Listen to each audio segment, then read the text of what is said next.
Assalamu alaikum dear students, how are you all? My name is Muhammad Junaid and I am here to teach you physics class 9th. आज हम start करेंगे chapter number 5 gravitation का topic mass of the earth. आइए start करते हैं आज का lecture. Chapter number 5 gravitation on the topic mass of the earth.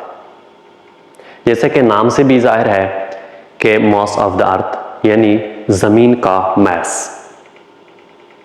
आज का जो लेक्चर है वो इंतहाई इंपॉर्टेंट लेक्चर है। ये बोर्ड पॉइंट ऑफ व्यू से भी बहुत बार ये आ चुका है लॉन्ग क्वेश्चन के पोर्शन में। तो इस लेक्चर को गौर से सुनिएगा, समझने की कोशिश करें, कापियां और पेन निकालें और नोट्स बनाना स्टार्ट करें। चलिए फटाफट स्टार्ट करते हैं अपने लेक्चर को। Consider a body of mass m on the surface of earth. Let the mass of the earth be me. ये जो सर्कल सा आपको दिख रहा है ना, ये है अर्थ।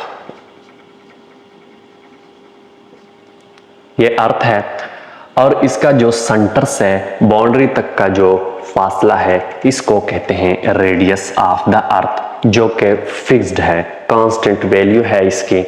इसको हम बड़े आर से शो करते हैं।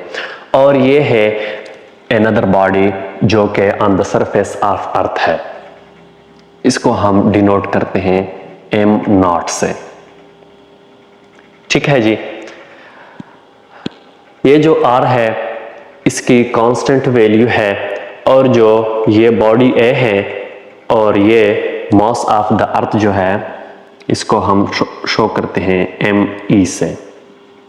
ठीक, मास ऑफ द अर्थ को हम एम ई से डिनोट करते हैं और जो मास ऑफ द बॉडी है वो एम नॉट से हम शो करते हैं। और ये आपको खूब पता होगा, पिछले लेक्चर में हमने ये डिराइव किया था कि अगर दो बॉडी एक दूसरे के नज़दीक पड़े हों तो उन दोनों के दरमियान एक फोर्स ऑफ अट्रैक्शन क्रिएट होता है और उसी फोर्स ऑफ अट्रैक्शन को कहते हैं ग्रेविटेशनल फोर्स, जो कि बराबर था हमारे पास F G is equal to G m1 m2 upon R square. वो इस चीज के बराबर था। F G is equal to यानी gravitational force is equal to G जो कि ग्रेविटेशनल कांस्टेंट है, m1 जो कि ये है, m2 जो कि ये है, एंड अपॉन आर स्क्वायर जो कि रेडियस का स्क्वायर है। ठीक है जी। अब रेडियस का स्क्वायर इसलिए कि जब ये बॉडी हम रिपेल करेंगे, यहाँ से लेकर यहाँ तक ले जाएंगे तो ये डिस्टेंस यहाँ तक तो खूब बढ़ेगा क्योंकि इनका जो रेडियस है वो भी बढ़ता जाएगा। ठीक, इसलिए हम रेडियस का स्क्वायर लेते हैं। अच्छा जी, अब ये इक्वेशन तो वैसे भी हमारे पास है और अब ये हमें पता है कि अर्थ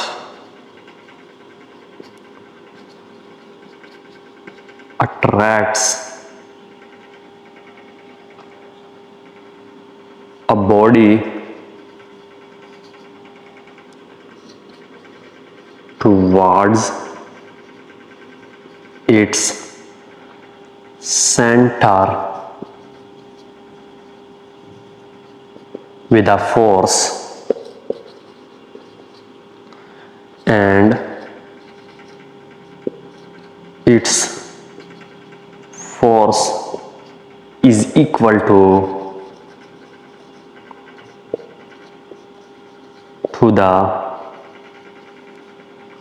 mass of the body. Earth attracts a body towards its centre.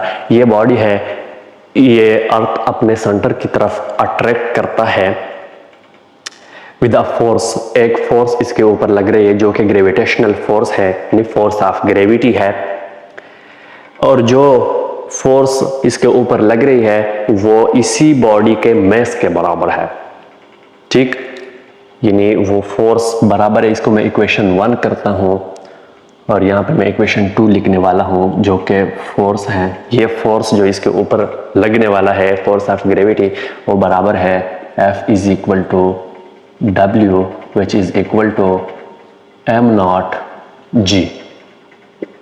इसको मैं इक्वेशन 2 करता हूं। अब हम इक्वेशन नंबर 1 और इक्वेशन नंबर 2 को कंपेयर करते हैं। Comparing equation 1 and 2 we have,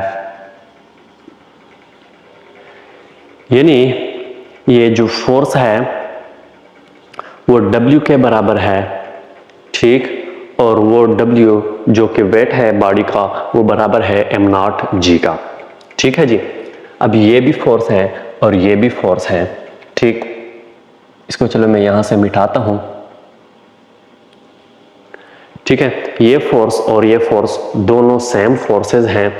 अब ये फोर्स जो है वो एम नॉट जी के बराबर है, तो मैं इसकी जगह यानी एफ की जगह एम नॉट जी लिख सकता हूं ना। ये हो जाएगा M naught G is equal to, बाकी ये इक्वेशन वैसे का वैसा रहेगा, जी m1 m2 upon R square, ठीक है जी। अब हम मास ऑफ द अर्थ को निकालने वाले हैं कि मास ऑफ द अर्थ को कैसे निकाला जाएगा। अब एम नॉट जी को मैंने वैसे का वैसा लिख लिया, जी तो कांस्टेंट है, ग्रेविटेशनल कांस्टेंट, और उसकी वैल्यू हमें याद होनी चाहिए। जो जी है ना ग्रेविटेशनल कांस्टेंट, उसकी वैल्यू है 6.67 multiplied by 10 power -11 newton meter square पर केजी स्क्वायर, ठीक है जी। अब m1 इसको हमने शो किया है m नॉट से, तो मैं इस m1 की जगह m नॉट को पुट करने वाला हूं, m नॉट, और ये m2 जो है इसको हमने me से डिनोट किया है जो कि मास ऑफ द अर्थ है, मैं me पुट करने वाला हूं अपान आर स्क्वायर, ठीक। अब r को हम मल्टीप्लाई करते हैं दोनों साइड पे, तो ये हो जाएगा कैंसल और यहाँ पे मल्टीप्लाई हो जाएगा, ठीक है जी। अब यहाँ पे हमारा इक्वेशन बचा M naught G R square is equal to G M naught M E.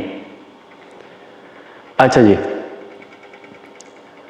अब यहाँ पे देखें एम नॉट और एम नॉट ये कैंसिल हो सकते हैं, तो यहाँ पे रहेगा G R square is equal to G M E. अब हम मास ऑफ अर्थ को निकालने वाले हैं, तो जी के ऊपर ये डिवाइड हो जाएगा, यहाँ पर भी और यहाँ पर भी, ये और ये कैंसिल हो जाएगा और फाइनल इक्वेशन हमारा आ जाएगा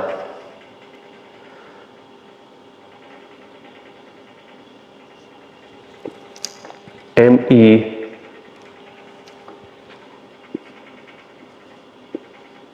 ई इज इक्वल टू, यहाँ पे सिर्फ एम ई बचा है ना, तो मैंने लिख लिया कि M E is equal to G R square upon G. अब अगर हमें ग्रेविटेशनल कांस्टेंट का पता हो जो कि ये है, और ग्रेविटी का भी पता हो कि अर्थ कितने स्पीड से बॉडी को अटैक करता है, जो कि 9.8 and sometime we take it 10 meter पर सेकेंड, तो वो भी अगर हमें पता हो कि g is equal to 10 meter पर सेकेंड, और रेडियस का हमें पता हो, यानी रेडियस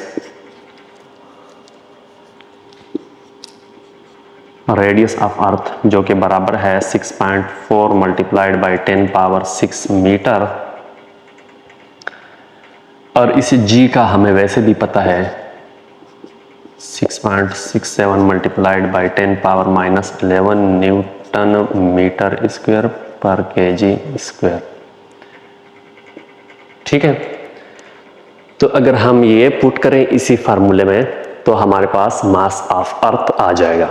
अब इसको हम पुट करते हैं, mass of Earth is equal to G की वैल्यू 10 है मल्टीप्लाइड बाय रेडियस का स्क्वायर है, तो वो हमारे पास बराबर है 6.4 मल्टीप्लाइड बाय 10 पावर 6 मीटर, इसके ऊपर स्क्वायर आ जाएगा अपॉन इस जी की value 6.67 multiplied by 10 power -11 newton meter square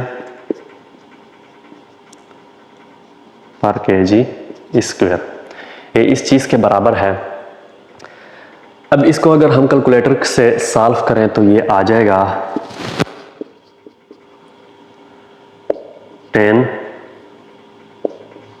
multiplied by, ये हो जाएगा 4.1 मल्टीप्लाइड बाय 10 पावर 13 हो जाएगा मीटर स्क्वायर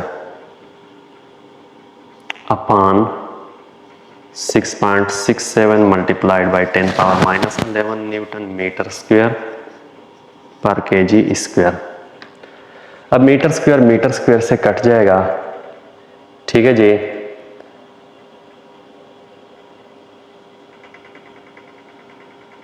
ये मीटर पर सेकंड है, ठीक। और यहाँ पे फाइनली ये आ जाएगा हमारे पास mass of Earth is equal to 6 multiplied by 10 power 24 kg।